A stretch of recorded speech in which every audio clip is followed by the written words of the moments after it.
Imagine losing $35 billion so fast that financial historians call it the swiftest destruction of wealth in modern history. At his peak, Eike Batista was the seventh richest human on Earth, a charismatic titan who publicly vowed to conquer the global economy. But over the next couple of years, his empire evaporated, leaving him with a negative net worth of $1.2 billion. How did a man who promised to turn Brazil into an economic superpower wind up, losing $1 million every single hour? The answer lies inside a complex web of imaginary oil, corrupt politicians, and a strange obsession with a single letter of the alphabet. What you are about to see is the anatomy of a historic $30 billion illusion. To understand Eike Batista, you have to understand the legacy he was trying to outrun.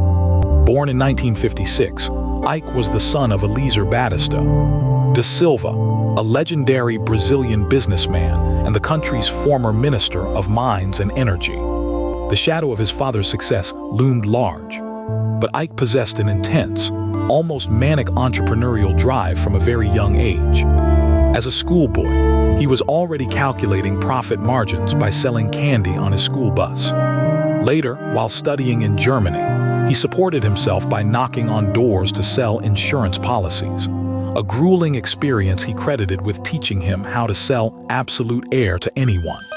By the early 1980s, Eike returned to Brazil and jumped into the gold trading business with his firm, Outram Oram, quickly making his first millions.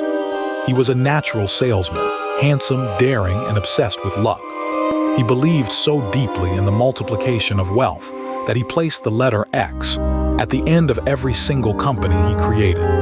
But this superstitious letter would soon become the brand of one of the largest corporate bankruptcies in Latin American history at the time. Between 2004 and 2010, Eike built the EBX Group, a massive industrial conglomerate.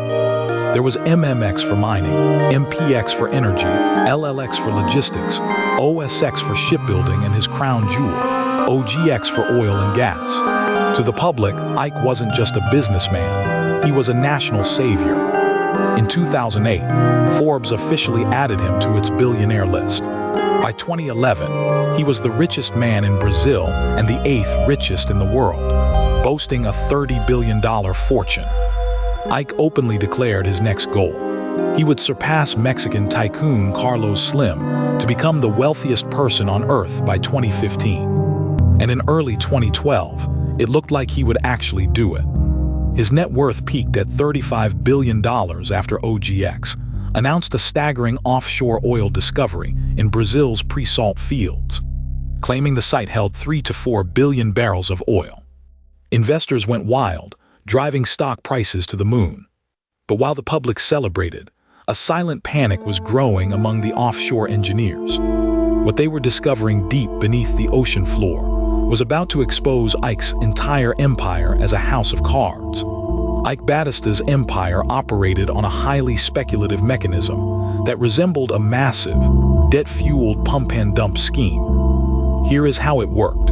Eike would acquire vast, unproven natural resource concessions from the government. Then, using his immense charisma, he would aggressively promote the potential of these assets, painting vivid pictures of future wealth to the media and investors. Because his companies were strategically interconnected, the illusion fed itself. He used the massive hype of OGX's oil reserves to justify building a multi-billion-dollar port through LLX, and a massive fleet of oil rigs through his shipbuilding company, OSX. It was a closed loop, where each company's value was artificially inflated by the other.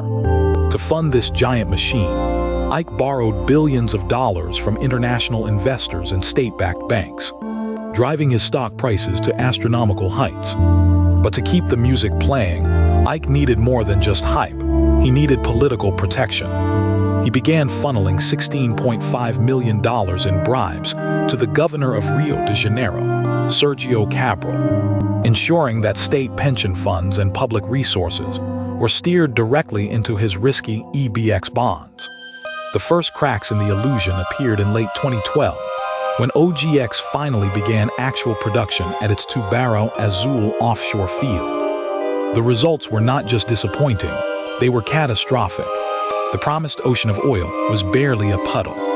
Instead of the massive flow Eike had promised, the wells yielded an output far below initial projections. Realizing that the game was up, Eike didn't warn his investors. Instead, he quietly began selling off his own shares in OGX, desperate to salvage what he could before the public caught on. This desperate move would later spark intense insider trading investigations. By July 2013, as whisper campaigns turned into cold, hard facts, EBX stock plummeted. In a matter of months, Eike's $35 billion fortune withered away to just $200 million. But the worst was yet to come, because as the financial system braced for impact, a parallel investigation was about to bring the entire Brazilian elite to its knees. In October 2013, the inevitable happened. OGX defaulted on a $45 million interest payment and filed for bankruptcy protection, dragging $5.1 billion of debt down with it. It was the largest corporate failure in Latin American history at the time. Soon after, his shipbuilding arm, OSX, collapsed as well. By January 2014, Bloomberg reported that Eike's net worth had plunged into negative territory, bottoming out at negative $1.2 billion. Then came the law. In January 2017, Eike was arrested in connection with Operation Car Wash, a colossal anti-corruption probe, but his downfall quickly descended into a bizarre national spectacle. The federal judge initially overseeing Eike's insider trading trial, Flavio Roberto de Souza, was suddenly removed from the case after journalists photographed him driving Eike's confiscated white Porsche. During police raids on Eike's opulent mansions, authorities seized what they believed was a priceless, glittering Fabergé egg, only for forensic experts to discover it was a cheap, plastic fake, the ultimate metaphor for Eike's entire life. The human cost of Eike's $30 billion illusion was devastating. Thousands of ordinary and institutional investors, both in Brazil and around the globe, saw their life savings completely wiped out. The Brazilian Development Bank faced potential losses of up to 6 billion Brazilian reais, meaning ordinary taxpayers footed the bill for Eike's grand fantasy. State pension funds, which had been pressured into buying risky EBX bonds, suffered catastrophic losses, putting the retirements of thousands of everyday workers in jeopardy. Across the country, shipyards fell silent and mining projects were abandoned, leaving thousands of blue-collar workers suddenly unemployed. As for Eike, the man who wanted to be the richest on earth was photographed with a shaved head, wearing a standard inmate uniform in a maximum security prison. He was ultimately sentenced to 30 years in prison for bribery.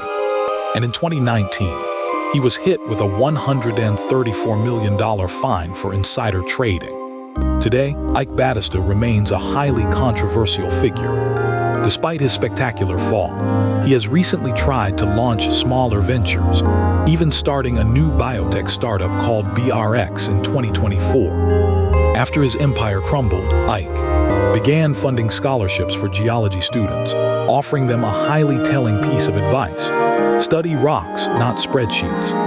His rise and fall serve as a chilling reminder of what happens when a nation's economy is built on charisma, unproven promises, and political corruption, rather than actual substance. Eike sold a dream of endless oil, but in the end, his investors were left holding nothing but empty water.